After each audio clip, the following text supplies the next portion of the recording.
অতঃপর সাকিব আল হাসান ইউটার্ন নিলেন। এবার সাকিব আরও গুরুত্বপূর্ণ অনেক ভয়াবহ পয়েন্ট বললেন, এমন কথাও বললেন এখনকার এই সরকার যারা ক্ষমতায় আছে তারা আর কতদিন ক্ষমতায় থাকবে, 10 বছর 20 বছর, পরিবর্তন তো হবে। সাকিব কি পাল্টা অ্যাকশনে যাবেন? সাকিব কি রাজনীতির কোনো ক্যালমা দেখাবেন, রাজনীতির কোনো খেলা দেখাবেন? জাস্ট আওয়ামী লীগ জাস্ট আপনাদের খালি জাস্ট উকি দিয়েছে, এই উকি দিয়ে তো ভয়। আসনাত আব্দুল্লাহ, তোমাকে আমি ভালোবেসে কালিয়াটা কি এত ভয় পাইও না, কালিয়া মাত্র শুরু হয়েছে, জাস্ট ওয়েট এন্ড সি। কোনো সংস্কার করার মতো যোগ্যতা এই সরকারের নাই। এই সরকার 7 মাস যাবত কোনো ধরনের কোনো সংস্কার করে নাই। সংস্কারের নামে এক ধরনের একটা ঠাট্টা মশকরা চলছে। আমরা এই ডক্টর ইউনূস সাহেবের পদ থেকে আরম্ভ করে নিরপেক্ষ নির্বাচনের দাবিতে আমরা মাঠে নামবো। বিএনপি ভার্সেস নাগরিক পার্টি, এখন তারা তো আসলে বন্ধু ছিল, তো এখন তারাও মারামারি। এবং এই যে মারামারি, সেখানে দেখা গেল নাগরিক পার্টির 2 জন প্রতিনিধি, একজনের নাম শফিকুল ইসলাম আর একজন শামীম আহমেদ, তাদেরকে গুরুতর আহত অবস্থায় সরুয়াটি হাসপাতালে ভর্তি করা হয়েছে এবং আরো 6 জন আহত হয়েছে। এই দৃশ্য দেখার পরে জনমনে প্রশ্ন উঠেছে, ভাই ঘটনা কি? এনসিপি কে কি মানুষ আস্তে আস্তে বয়কট করছে? এই এনসিপি বা জাতীয় নাগরিক পার্টি 5ই আগস্টের পর গত 8 মাসে 101টা এজেন্ডা দিচ্ছে, কয়টা বাস্তবায়ন করছে আপনি বলেন? Any single. বাংলাদেশের রাজনীতিতে আজকে সবচেয়ে বড় একটা মেরুকরণ হয়েছে দীর্ঘ 8 মাস পরে। 5 আগস্টের পর থেকে বাংলাদেশের রাজনীতিতে সবচেয়ে বড় মেরুকরণটা হয়েছে আজ। বাংলাদেশে কোনো বুগিচুগি চলবে না, একদম প্রপার গণতন্ত্র থাকবে। সেই গণতন্ত্র আন্দোলনের নেতৃত্ব দিবে শেখ হাসিনা। শেখ হাসিনার পদত্যাগের কোনো ক্লু এখন পর্যন্ত কেউ দেখাইতে পারে না পারছে সরকার, না পারছে সেনাপ্রধান, সেনাবাহিনী, না পারছে রাষ্ট্রপতি। সুতরাং বাংলাদেশের যে সংবিধান, এই সংবিধান যতদিন বলবৎ থাকবে ততদিন বাংলাদেশের প্রধানমন্ত্রী শেখ হাসিনাই, এটা কোনোভাবে অস্বীকার করার কোনো সুযোগ নেই। সুপ্রিয় দর্শক মন্ডলী, আসসালামু আলাইকুম রহমতুল্লাহ। আশা করে সবাই ভালো হবেন, সুস্থ আছেন। স্বাগতম জানাচ্ছি আমাদের আরেকটি নতুন ভিডিওতে। সুপ্রিয় দর্শক, বর্তমান রাজনীতির আলোচনার প্রেক্ষাপটে আজকে একটি বিশেষ গুরুত্বপূর্ণ ভিডিও নিয়ে আপনাদের সামনে হাজির হয়েছি। ইতিমধ্যে তার কিছু অংশবিশেষ আপনারা দেখেছেন। সুপ্রিয় দর্শক, সেই অংশবিশেষগুলোর বিস্তারিত আলোচনা দেখলে আপনারা আরও বেশি রীতিমতো অবাক হতে বাধ্য হবেন। আসুন আমরা সেই বিস্তারিত আলোচনাটা দেখে আসি। তার আগে আপনাদের প্রতি ছোট্ট একটা রিকোয়েস্ট, যারা আমার চ্যানেল নতুন, চ্যানেলটি সাবস্ক্রাইব করে লাইক কমেন্ট শেয়ার করে সাথে থাকুন, বেল আইকনটি অন করে দেন যাতে আমার ভিডিও ছাড়ার সাথে সাথে আপনার কাছে সবার আগে পৌঁছে যায়। আসুন আমরা তাহলে বিস্তারিত আলোচনাটা দেখে আসি। ইউটার্ন নিলেন। এবার সাকিব একটি পত্রিকা ডেইলি সানের সঙ্গে এই সাক্ষাৎকারে বললেন যে তার রাজনীতিতে আসা ভুল ছিল না, ঠিক ছিল। এবং সাকিব আরও গুরুত্বপূর্ণ অনেক ভয়াবহ পয়েন্ট বললেন, এমন কথাও বললেন এখনকার এই সরকার যারা ক্ষমতায় আছে তারা আর কতদিন ক্ষমতায় থাকবে, 10 বছর 20 বছর, পরিবর্তন তো হবে। এই কথার মাধ্যমে সাকিব আসলে কি বোঝাতে চাইলেন? সাকিব কি পাল্টা অ্যাকশনে যাবেন? সাকিব কি রাজনীতির কোনো ক্যালমা দেখাবেন, রাজনীতির কোনো খেলা দেখাবেন? সেই প্রসঙ্গটা এই কথার ভিত্তিতে বলাই যায়। তিনি এরপরে বললেন যে এই 6 মাসের মধ্যে তিনি বেশিরভাগ সময় খেলার মাঠেই ব্যস্ত ছিলেন। তৎকালীন প্রধানমন্ত্রী শেখ হাসিনার পরামর্শেই তিনি তা করেছিলেন বলেও জানিয়েছেন। প্রধানমন্ত্রী আমাকে বলেছিলেন, তোমার রাজনীতি করার দরকার নেই, শুধু ক্রিকেট খেলায় মনোযোগ দাও, এবং আমি সেই পরামর্শ অনুসরণ করেছি। অর্থাৎ ভোটের পরেও, রাজনীতিতে যোগদানের পরেও সাবেক প্রধানমন্ত্রী শেখ হাসিনা তাকে ক্রিকেট চালিয়ে যেতে বলেছেন, তাই খেলা চালিয়ে গেছেন, রাজনীতিতে অতটা মনোযোগ দেননি, সেই কথা বললেন তিনি বললেন, আমি বিশ্বাস করি আমার নির্বাচনী এলাকায় একটি সুষ্ঠু নির্বাচন হয়েছিল এবং আমার মনে হয় না কারো সংশয় আছে যে আমি আবার দাঁড়ালে আমি ছাড়া অন্য কেউ জিতবে। নিজের নির্বাচনী আসন সম্পর্কে তিনি বলেছেন। এরপরে বলেছেন, আমি এখনও বিশ্বাস করি যে আমি যদি নির্বাচনে দাঁড়াই মাগুরার মানুষ আমাকে ভোট দেবে, কারণ তারা বিশ্বাস করে আমি তাদের জন্য কিছু করতে পারবো। মাগুরার ব্যাপারে, মাগুরার জনগণ সম্পর্কে তার এই আস্থা। এবং তিনি এটাও বলেছেন যে আমার রাজনীতিতে আসা, নির্বাচন করা ঠিক হয়নি, এই কথা আমার নির্বাচনী এলাকার বাইরের মানুষ বলে, আমার নির্বাচনী এলাকার মানুষ বলে না, কারণ তারা জানে, তারা বোঝে যে আমি তাদের জন্য কিছু করতে পারবো। তিনি এরপরে যেটা বললেন সেটা হচ্ছে যে আমি এখনও চাই বাংলাদেশের হয়ে খেলেই ক্রিকেট থেকে অবসর নিতে, যদি কখনো সুযোগ হয় তাহলে 1-2টা সিরিজ কিংবা আরও 1 বছর খেলার পরিকল্পনা করব। আমার সব থেকে বড় ইচ্ছা হলো আমার দেশের হয়ে খেলা, সেজন্য আমার সবটুকু বিসর্জন দিতেও রাজি আছি। এই ইচ্ছে পূরণের জন্য কাজ করছি এবং সবটুকু চেষ্টা চালিয়ে যাচ্ছি। ক্রীড়া উপদেষ্টা, প্রধান উপদেষ্টা, বোর্ড সভাপতির সঙ্গে এই ব্যাপারে কথা বলবেন, প্রক্রিয়া করবেন, এমনটাও জানিয়েছেন। কিন্তু সেই কথা বলে আদতে কোনো লাভ হবে না, কারণ সাকিব এই সাক্ষাৎকারে যেটা বললেন এরপরে সরকারের যদি মিনিমাম একটু উদারতা দেখানোর জায়গা থাকতো সেটা আর সরকার দেখাবে না। কারণ সাকিব হার্ড লাইনে গেছেন। সাকিব বলেছেন, তোমরা আর কতদিন ক্ষমতায় থাকবে, 10 বছর 20 বছর, ক্ষমতা তো চেঞ্জ হবে, ক্ষমতা চেঞ্জ হওয়ার পরে তখন তোমরা কোথায় যাবে, এরকম ইঙ্গিত দিয়েছেন। এবং শেখ হাসিনার প্রশংসা করেছেন। শেখ হাসিনার প্রশংসা কোনোভাবেই এই সরকার মেনে নেবে না। সুতরাং সাকিবের ক্যারিয়ার দ্য এন্ড, নিজের পায়ে শেষ পেরেকটা নিজেই ঠুকে দিলেন। দেশের হয়ে আর তার মাঠে নামা হবে না, এটা এখন দিনের আলোর মতো সত্য।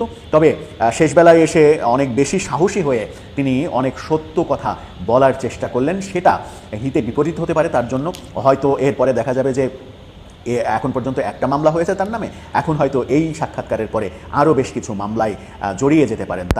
তিনি সেই দৃশ্য দেখলেও অবাক হওয়ার কিছু থাকবে না। ভুতুড়ে এক মামলায় তিনি দেশের বাইরে আছেন। সাকিব আল হাসানের মতো ক্রিকেটারের ব্যাপারে এই ধরনের কর্মকাণ্ড করা ঠিক হয়েছে কিনা সেই বিতর্ক অনেক দিন থেকেই চলেছে। সাকিবকে দেশের হয়ে খেলতে দেওয়া উচিত এরকম আলোচনাও চলেছে। আবার কিছু মানুষ তো বলেছেনই যে সাকিব আল হাসান কেন খেলবে, সেটা আওয়ামী লীগের দোসর, সে তো শেখ হাসিনার দোসর, তাকে কেন সুযোগ দেওয়া হবে, বাংলাদেশের পক্ষে দেশের পতাকা নিয়ে তিনি কেন খেলবেন। এরকম নানা মতামত তো রয়েছে। যুক্তি উপস্থাপন করলে বহু পক্ষে বহুভাবে বহু যুক্তি উপস্থাপন করা যায়। যারা যুক্তি উপস্থাপন করেন তারাই ভালো বুঝবেন যে অন্যের যুক্তি তারা মানবেন কি মানবেন না। দর্শক, আপনার কি মনে হয় শেষ পর্যন্ত সাকিব আল হাসান পত্রিকায় সাক্ষাৎকার দিয়ে যে হার্ড লাইনে গেলেন, এরপরে সাকিবের আর কামব্যাক করা সম্ভব হবে কি? আপনার মতামত জানিয়ে লিখতে পারেন আমাদের কমেন্ট বক্সে। পিনাকি ভট্টাচার্য, জামাত ইসলামের আমির, পিনাকির ছেলে, আলিত ছেলে বলেন কিংবা কথিত ছেলে বলেন, হাসনাত আব্দুল্লাহ কালিয়া। আসেন একটা ভিডিও দেখি। কাউয়া কালিয়া লম্বা একটা ফেসবুকে স্ট্যাটাস দিছে। স্ট্যাটাসটা আমি আপনাদেরকে শোনাবো, তার আগে আমি একটু বলে নিই। আজ ঢাকার রামপুরা অঞ্চলে একটা আওয়ামী লীগের লম্বা মিছিল হয়েছে। লোকজন মোটামুটি কমই ছিল, তারপরেও মিছিলটা অনেকটা খুব সুসংগঠিতভাবেই হয়েছে। মোটামুটি দীর্ঘ 8 মাস পর আওয়ামী লীগ এত বড় একটা মিছিল বের করছে। গত কয়েকদিন পূর্বে ঢাকা মহানগর দক্ষিণ আওয়ামী লীগের সাধারণ সম্পাদক সাবেক শাহে আলম মুরাদ তিনি একটা মিছিল করেছিলেন। তার কয়েকদিন পর আজ ঢাকা মহানগর উত্তরের দারুস সালাম থানা আওয়ামী লীগের সভাপতি মাজাহার আনাম, উনি ঢাকা মহানগর উত্তর আওয়ামী লীগের সাংগঠনিক সম্পাদক, সাবেক বাংলা কলেজের জিএস ছিলেন সম্ভবত। তো তিনি একটা মিছিল বের করেছেন আওয়ামী লীগের কর্মী সমর্থকদের নিয়ে বাড্ডা রামপুরা অঞ্চলে। এটা নিয়ে বাংলাদেশের মিডিয়াতে একদম বিশাল নিউজ হইতেছে। আপনারা ভিডিওটা একবার দেখেন।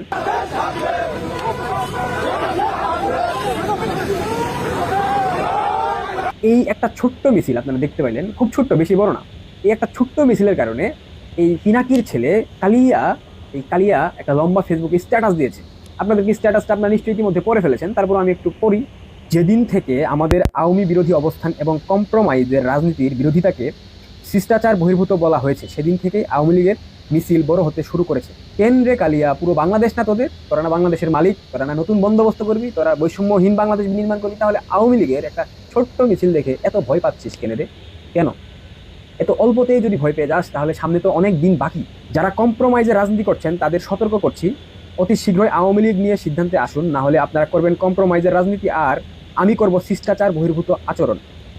আমি শিষ্টাচার বহির্ভূত আচরণ করলে নিতে পারবেন না, সাবধান হয়ে যান। কালিয়া শিষ্টাচার বহির্ভূত আচরণ করে কাদেরকে হুঁশিয়ারি দিলেন? সেনাপ্রধান, বিএনপি, জামাত, এনসিপি, নাকি অন্য কোনো রাজনৈতিক দল, নাকি বাংলাদেশের বর্তমান সরকারের উপদেষ্টা, প্রধান উপদেষ্টা ডক্টর ইউনূস, নাকি বাংলাদেশের অন্য কোনো ব্যক্তি, নাকি অভ্যন্তরে পর্দার আড়ালে থাকা অন্য কোনো ব্যক্তি? হাসনাত আব্দুল্লাহ কাকে হুঁশিয়ারি দিলেন যে সে যদি শিষ্টাচার বহির্ভূত আচরণ করে সেটা নিতে পারবে না? অ্যাকচুয়ালি এই কথাটা কাকে বুঝিয়েছেন? এটা তর্কের বিষয়, বিতর্কের বিষয়, এটা আমরা খুব শীঘ্রই জানতে পারবো। হাসনাত আলিয়া হয়তোবা 2 দিনের মধ্যে আবার তার একটা বিস্তারিত বিবৃতি দিবে। দেখেন, একটা বাস্তব কথা বলি, গত 7-8 মাসে আওয়ামী লীগ ঘুরে দাঁড়ানোর মতো কোনো কিছুই করতে পারে, কোনো নির্দিষ্ট রুটম্যাপ কিংবা নির্দিষ্ট কোনো পরিকল্পনা নাই, আমরা দেখতে পাচ্ছি না। বিচ্ছিন্নভাবে, অগোছালোভাবে বিভিন্ন জায়গায় আমরা দু একটা মিছিল দেখতে পাচ্ছি। সেটাই এই ছোট্ট একটা মিছিল দেখে যদি এদের এরকম বাজে পরিস্থিতি হয়, এরা যদি এতটাই ভরকে যায়, ভয় পেয়ে যায়, তাহলে রাজনীতিতে জেল, জুলুম, হামলা, মামলা এগুলো খুবই স্বাভাবিক বিষয়, এগুলো হবেই। তো ক্ষমতার রাজনীতিতে 15 বছর ছিল আওয়ামী লীগ, এখন বিরোধী দলে গিয়েছে, তাদের হামলা, মামলা, জুলুম ইতিহাসের শ্রেষ্ঠ সময় বা বাজে সময় পার করছে তারা। এখন তোমরা ক্ষমতায় রয়েছো, তোমরা নির্বাচিত কেউ না, তোমাদের ডক্টর ইউনূস সাহেব নির্বাচিত কেউ না, তিনি একটা অভ্যুত্থানের পরবর্তী সময় ক্ষমতায় বসেছেন, একটা নির্বাচন হওয়ার আগ পর্যন্ত তিনি ক্ষমতায় থাকবেন। তো এই যে জাস্ট আওয়ামী লীগ আপনাদের খালি জাস্ট উকি দিয়েছে, এই উকি দিয়ে তো ভয়, এরপর হবে ফার্স্ট লুক হবে, টিজার হবে, ট্রেলার হবে, পুরো মুভি হবে, তখন এরা সামাল দিবে কিভাবে? এরা যে জনবিচ্ছিন্ন হয়ে পড়েছে এবং সাধারণ শিক্ষার্থীরা এদের পাশে নাই, এরা সেটা বুঝে কি বুঝে না আমি জানি না। আপনি 100 জন সাধারণ শিক্ষার্থী তাদেরকে একত্রিত করতে বলেন, যদি পারে, সারা জীবনের জন্য সাংবাদিকতা ছেড়ে দেব। এবং আপনারা জানেন এই যে পহেলা বৈশাখে তাদের যে একটা প্রোগ্রাম ছিল, সেই প্রোগ্রামে, এনসিপির প্রোগ্রামে, আপনারা নিশ্চয়ই ভিডিওটা দেখেছেন, হাতে গোনা 50 জন মানুষ হয়েছে কিনা যথেষ্ট সন্দেহ। আমি গুনে দেখি নাই, 50 জন হবে না।